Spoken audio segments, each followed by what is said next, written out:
Tragic news coming in from national capital Delhi. A woman and her child drowned in Delhi. A 22-year-old woman and her child, we are told, drowned in a waterlogged drain. This is days after 3 students had also drowned. Isn't this also negligence as well? That's again taken away 2 more lives this time.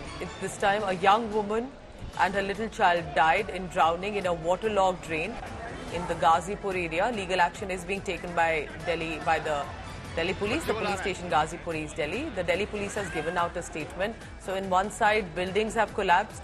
On another, a woman and her child drowned in this Ghazipur drain.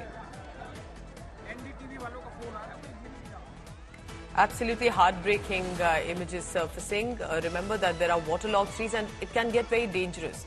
There has been one student who died of electrocution a few days ago. These waterlogged streets, because you do not know if there's a pothole, if there's a drain around you and how deep it could possibly get. And therefore, only if necessary, do venture out. Otherwise, try to avoid the area specifically that would clearly be waterlogged. You see a Kavadia who has to race through the knee-deep water to be able to reach to another destination. Himanshu Mishra gets us this big update.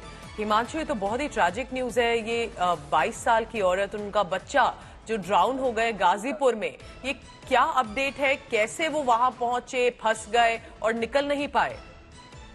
Ghazipur का जो बात petrol pump थोड़ा सा आगे वो पहुंचते हैं और वहां पर बारिश की वजह से काफी पानी जमा हुआ. इसलिए ड्रेन कहाँ पर है, कहाँ पर खुला नाला है, वो दिख नहीं रहा था. ऐसे में जो 3 साल का बच्चा था, वो प्रियांश जिसका नाम था, वो स्लिप कर जाता. स्लिप करने के बाद जब वो नाले में गिरता है तो उसको बचाने के लिए जो उनकी माँ है वो पीछे से उन्होंने जंप कर दिया. और उसके बाद लोग जब तक जाके मदद कर पाते, इन दोनों को बचा करके निकाल पाते, तब तक देर हो गई थी. पुलिस को कॉल की गई. हालांकि जब तक पुलिस मौके पर पहुंची तो इन्फॉर्मेशन ये मिली कि दोनों पास को पहुंचाया जा चुका है पास के हॉस्पिटल. और जब पुलिस हॉस्पिटल पहुंची तो डॉक्टर ने बताया कि दोनों की मौत. किस तरह से आगे आपको लगता है दिल्ली में? आप भी अब आज सड़कों पे जब उतरे हैं सुबह, तो कुछ घंटों की जो बारिश हुई उसके बाद जो वाटर लॉगिंग हो गई, फिर से वही मुद्दा उठ रहा है कि कैसे राजधानी में देश की इस तरह के इंसिडेंट हो रहे हैं. देखिए पूजा, जिस तरीके से बारिश के बाद थोड़ी ही देर में पूरी दिल्ली में चारों तरफ हमने देखा कि कई ऐसी जगह थी जहाँ पे चारों तरफ पानी ही पानी नजर आ रहा था. आप देखिए, अभी तक हमने देखा, सुबह के वक्त हमने देखा कि रामलीला, जो सेंट्रल दिल्ली का इलाका है, रामलीला मैदान है, इसके पास पानी जमा हुआ है. आईटीओ पर, विकास मार्ग जो आईटीओ से रास्ता लक्ष्मी नगर की तरफ जाता है, वहां पर पानी जमा है. तो आप सोचिए, जबकि बारिश बंद हुए घंटों बीत चुके हैं और अभी तक सड़कों से पानी नहीं निकला है, तो इससे ये अंदाजा लगाया जा सकता है कि ड्रेनेज सिस्टम कैसा रहा होगा और किस तरीके का है.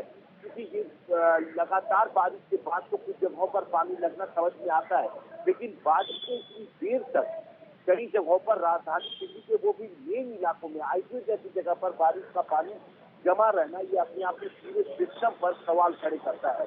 इसके अलावा जब कल बारिश हो रही थी तो सिर्फ दिल्ली के पूरे एनसीआर में काफी जगहों पर वाटर लॉगिंग की जानकारी आई थी.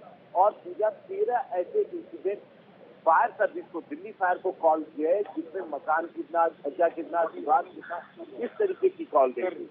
इसके अलावा 18 कॉल्स गई थी जो दिल्ली फायर के पास. वो कॉल की वाटर लॉग में कहीं कोई फंस गया है, कोई पानी जाम में फंस गया है, कहीं पेड़ गिर गया है. तो कुल 31 इस तरीके की कॉल दिल्ली फायर सर्विस ने कल रिसीव की थी. फिलहाल रिव्यू किया जा रहा है. फायर सर्विस के द्वारा भी इन जगहों पर जो जानकारी थी कि किस तरीके से वो हादसा हुआ, इन सारी चीजें की इन्वेस्टिगेशन भी की जाएगी.